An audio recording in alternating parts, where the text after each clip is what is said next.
So welcome everyone to a bit of a video on some lining on an Averling and Porter tractor steering cover.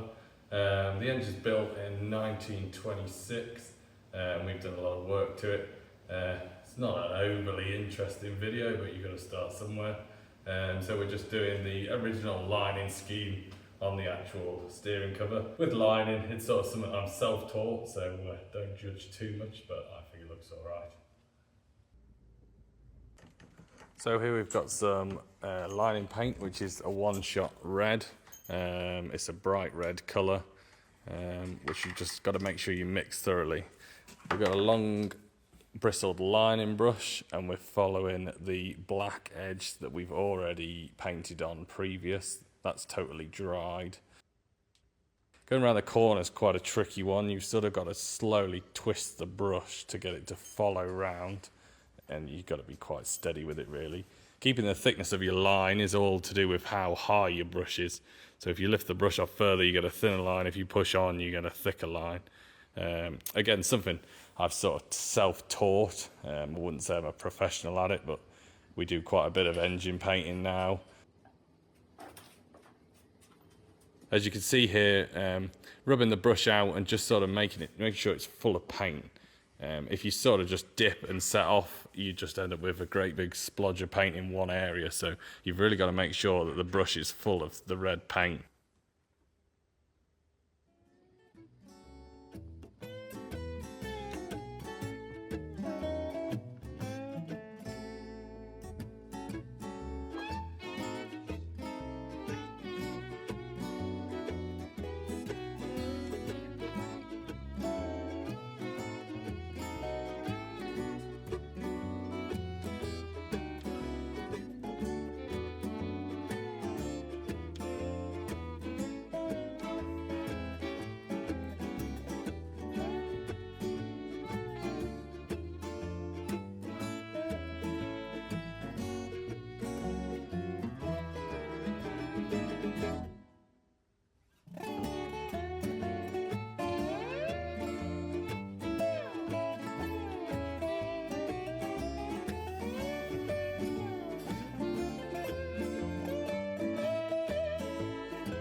Going up and over the cover, fairly simple that one to do, and a bit of a nicer position to follow. You're just doing a dead straight line. So yeah, fairly straightforward. The actual other side face of the cover doesn't have any lining because that sort of faces inwards, so we don't have to worry about that. As you can see, the black sort of ends there.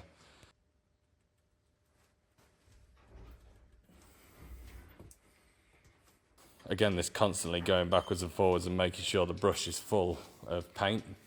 I tend to find a tip into the lid of the paint, just a bit of, it's called paint adjuster, but it's sort of like a thinner's base kind of thing, which just occasionally dip the brush into, and it keeps the paint flowing a bit better. If the paint's starting to get sticky, you want to just sort of dip into that to keep it flowing off the brush. So the engine that this is going on is actually an Averling tractor built in 1926. We've done extensive jobs to this thing, including all the boiler work, mechanical work in the cylinder block, and a lot of work to sort of the plate work, tender where you stand, and various other bits and pieces. It's been a fairly ongoing job for a couple of years, and we are just about getting to the end of it now.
So I tend to just tip a bit of washing up liquid onto the brushes once I'm finished, just to stop them drying out in the future as they're stored. Just a little trick someone taught me, which it seems to work quite well. So we're on to the yellow now.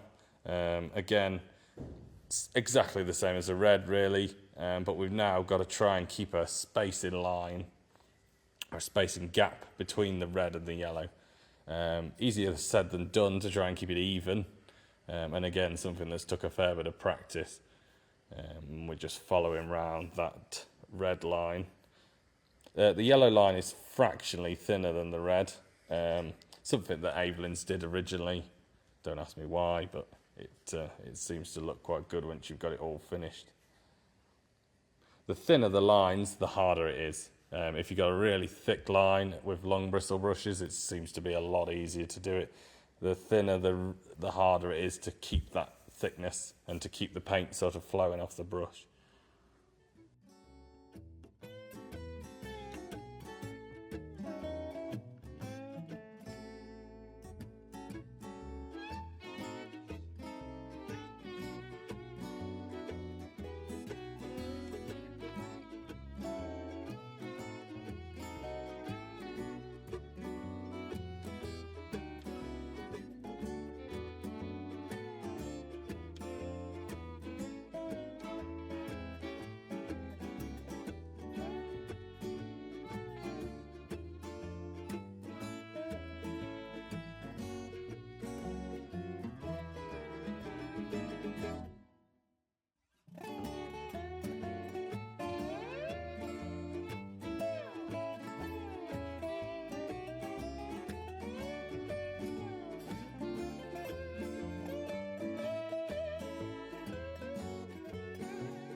So there's quite a tricky bit here. There's a bit of a lump in the actual cover itself.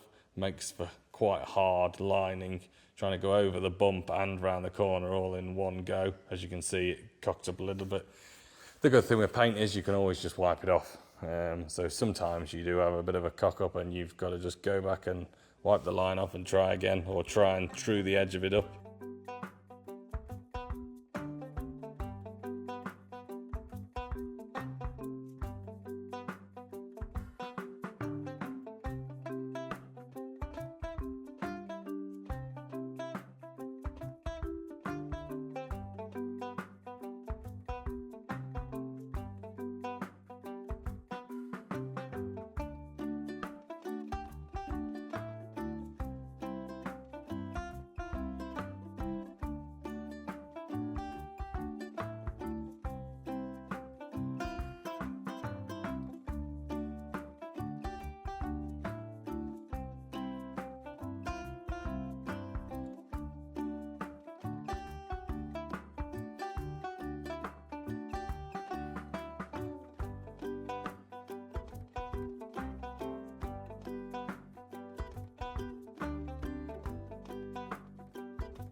And there you can see the cover's about finished with all of the various lines on it.